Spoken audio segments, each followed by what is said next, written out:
Yeah, definitely. And I wonder, for yourself, has, interaction with, plant medicines, not only from a healing perspective, but has it enhanced yourself spiritually, or in terms of a higher consciousness? Have you found it, by working with it's changed you in those ways, or enhanced beliefs you already had? Or, Yeah, I will go more that route. Definitely it's opened me up to things that I didn't know and I wasn't aware of, and I had no clue of, and I still don't have a clue of it.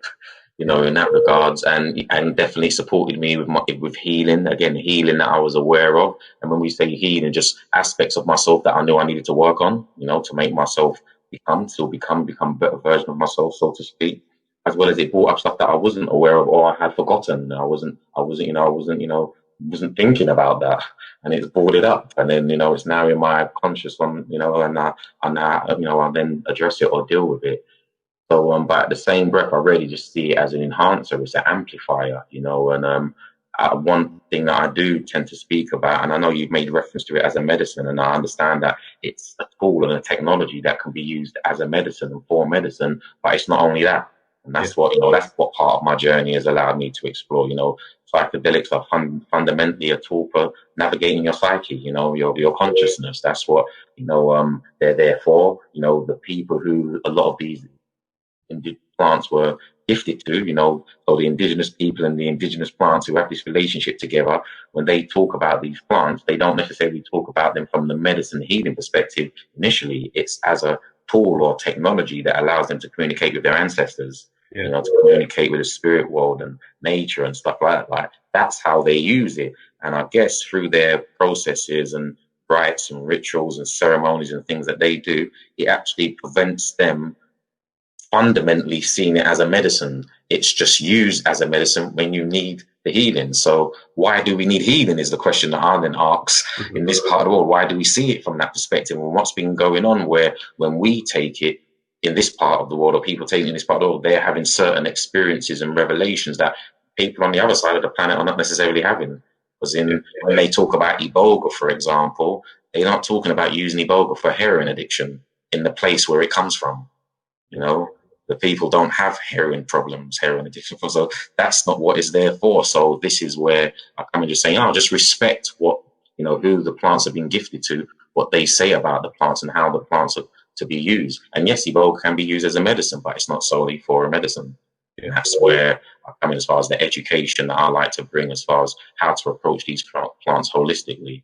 So therefore, you can use these plants as a tool for navigating the spiritual realms, the afterlife, engaging with ancestors, spirits, guides, stuff that you would have heard about in the psychedelic experience. And it may not have anything to do with your physical or mental, spiritual healing. It might just be a mission that you're on that you've got to deal with, and you have to deal with it in those places and spaces. I spoke with someone earlier on today and just making reference to how these plants have been used by indigenous people as well for martial warfare, for fighting.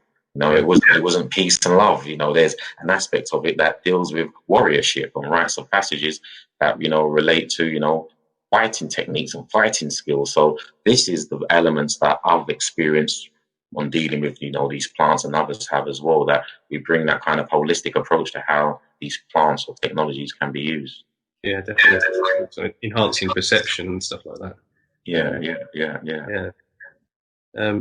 And who would you say, have you, had a particular, influence on your life, or, have you been sort of, I've seen in your other videos, the guy, Kilindi, um, I've started to, I be honest with you, before I saw your channel, I didn't know much about him at all. And, I thank you for showing me that, because, again, that's opened my mind. And, I've recently started, having a look at that, and seeing,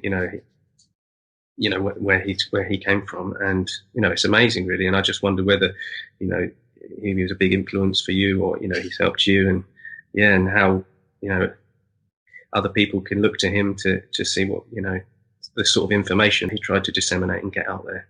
Sure, man. So I no longer say, fortunately, I'll just start off. Fortunately, the brother is no longer here with us in the physical realm. You know, he made the transition this year, Good Friday. So he's not here in a physical form, but he's still accessible, and you know his family's still here, and we still work and we still build, you know, in his name and in his honor. But Kilindi was a big part of my life in general, then as well as on the psychedelic, journey that I was on, and the learning and understanding that I have now. You know, Kilindi was well known in the conscious community, primarily the African and African Caribbean conscious communities in the UK, where I am at, in the United States, where he was based, and all around the world, for being a martial artist, for being someone who talked about African fighting sciences and explained the origins of these fighting sciences, where they traveled around the world and where they got to, and so forth. So and that's what I knew him for, growing up as a young teenager. Yeah. And then literally decades later, I came across his information again by way of mutual friends and allies, and they were pointing to me towards him again. But as far as dealing with the subject of psychedelics, and it just didn't really add up, because for me, he was the martial arts man, he's the kung fu guy, and like, what's he doing talking about psychedelics? So that's how kind of I reconnected with Kilindi, and that was around 2010, 2011, and he was speaking at the very first Breaking Convention in the United Kingdom at that time. So he had spent, decades traveling the world talking about psychedelics, but it was the first time he was in the UK talking about this subject in this way. And during that time, we connected. I had already been doing events in the UK, leading up to that. That's some of the mutual friends that we had in the States who I invited over, throughout the 90s and 2000s. And they was like, you need to just get in touch with Kilindi and see what happens. And ironically, he was coming to the UK. We done some stuff here, some grassroots stuff. I introduced him to our community, sharing the information he was sharing about psychedelics. And the rest is history, man. We spent years then traveling, working together, teaching together, exchanging personally as well as to, the wider world. His mission, which became my mission, which is basically spreading the spores, man, bringing people to the awareness of what this technology is, what it's about, how it can be used for you to get in where you fit in. And yeah, what he was kind of well known for was not only just standing on many stages and speaking the truth, and a very pure truth that not many were comfortable with, and because it rocked the boat as far as the current trend of the therapeutic, clinical approach, where there's a lot of data and mathematics and theory processed and applied before you should say anything.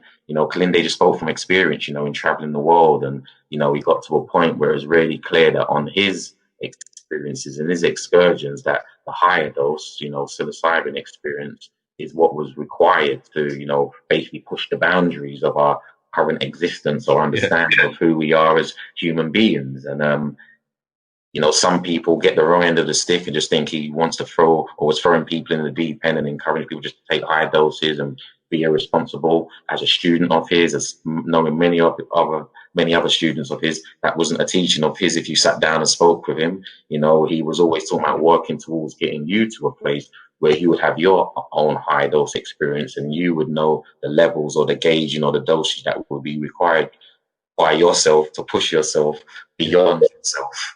And for some people, it was 5 grams, the heroic dose as we know it. Traditionally, some people it was 9 grams. And for Kilindi, what he realized for him and the others around, pushing the 10, 20, in some cases 30, 40, 50 grams was, what was required to do certain work. And if that was the work you chose not to do, then you don't need to take that amount. And if you do jump in and you do decide this is the kind of work that I would like to do, you would then determine the dosage required to get you, into those spaces and places. And we did understand through experience that lower doses, especially microdoses and stuff, doesn't allow you to get to the root or get to the source of things. It's really good in supporting you in, some in other areas. But, perfect example, to get to the root, to get to the source, you've got to go to the root, you've got to go to the source. And then you may require a lot of fuel in the tank to get to the source in some cases to get, and if you don't, then you don't need to. And that's kind of where he was at with, primarily his teachings and what he represented. But he taught about, the connections with martial arts, the origins of martial arts coming out of the psychedelic experience, as well as other technologies like yoga and, various qigong practices, that these all practices that were gleaned from the psychedelic experience and have kind of been integrated into physical practices. So this was some of the interesting stuff that he was talking about that, opened my mind and eyes up to wanting to learn more. Yeah. And then in addition to that, he just brought together the whole connections with Africa. Obviously, me being of African heritage, I wanted to know more about that stuff, going to these conferences. That was the first conference I'd been to, and the only time at that time I'd seen a black man talking about this stuff. So, to see him out there pretty much by himself on the front line, I thought at minimum, I've got your back, bro. I've got your back, and whatever you need, let me know. And then sooner or later, I was standing beside him, and sharing platforms with him, and doing it in a similar way too, just from my own perspective. Yeah.